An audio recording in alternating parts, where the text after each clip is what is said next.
Hi guys, very good afternoon. I hope all you are doing good.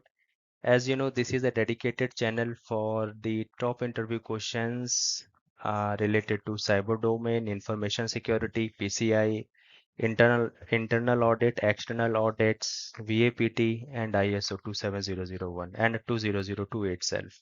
So if you have any kind of concerns or help required, do let me know via the chat box, or you can email me also. My email address is mentioned in my channel about sections. Do let me know. I can definitely help you on the same.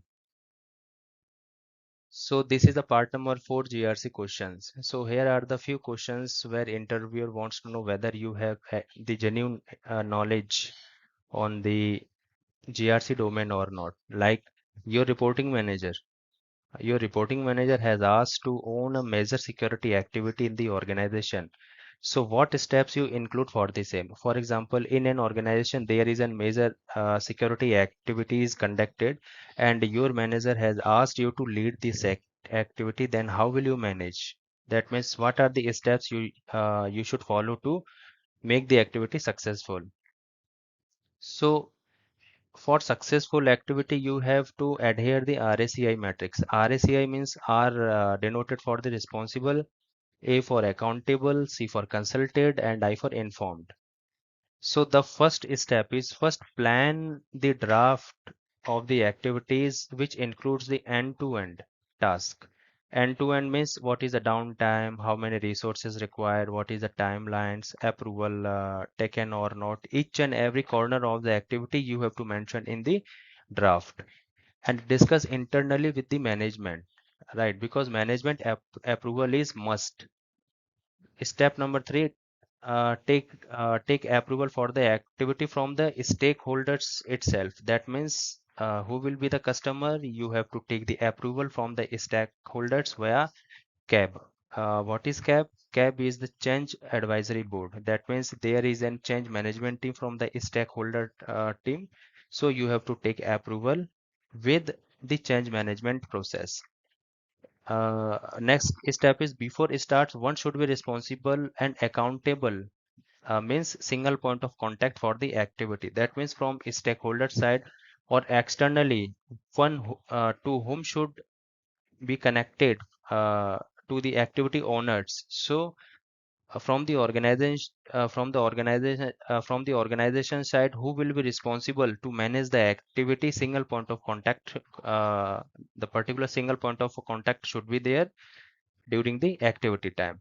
Step number 5, whoever is the OEM. What is OEM? OEM is the original equipment manufacturing. That means who will be the product owner, on which platform we are doing the activity, that particular OEM or experts required during the window for troubleshoot or support required, if any. Step number 6, initiate the activity. Ensure one should take all the evidences during the progress of activity. Step number 7, keep the stakeholders updated every hour. Here mistakenly I had done step number 6 twice. This is actually step number 7, which is keep the stakeholders or our customer updated every hour. Next step is once activity is completed, do the user testing and take confirmations. Last step is which is most important, check and evaluate whether any cascade effect or side effect would happen during this change happen in the data center. Next step is perform the risk assessment of the assets and close the gap if found with the help of OEM or experts. Next, next step is trigger the final confirmation email and close the change management particular process and enter the activity record in the risk registers. Next question is how PCI Council monitors about the transactional data of any company. For example, um, how PCI will take record from the any transactional organization, for example, Paytm, PhonePe, or any banking or non-banking particular sectors. So here is the answer is PCI Council is made by the major card networks. For example, Visa card, Mastercard, JCB Discover, and Amex. Amex is the American Express card. So whatever the transaction done by these cards, these cards uses the network of whom? Visa, Master, JCB, Discover, and Amex. So so so these agencies collect all the transactional data, which further forwarded the data to the PCI Council for review. Next question is, if there is a fraud happened with customer and company which is not PCI compliance, what is your approach on this? Is there any kind of fine applicable over the company or not?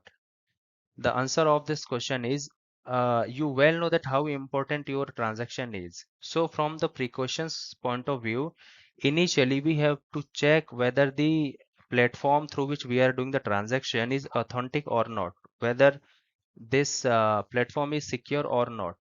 Now the question is arises that how can we check?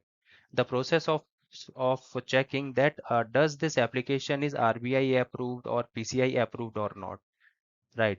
So ideally we have only used the government approved software or applications for the transactional ones.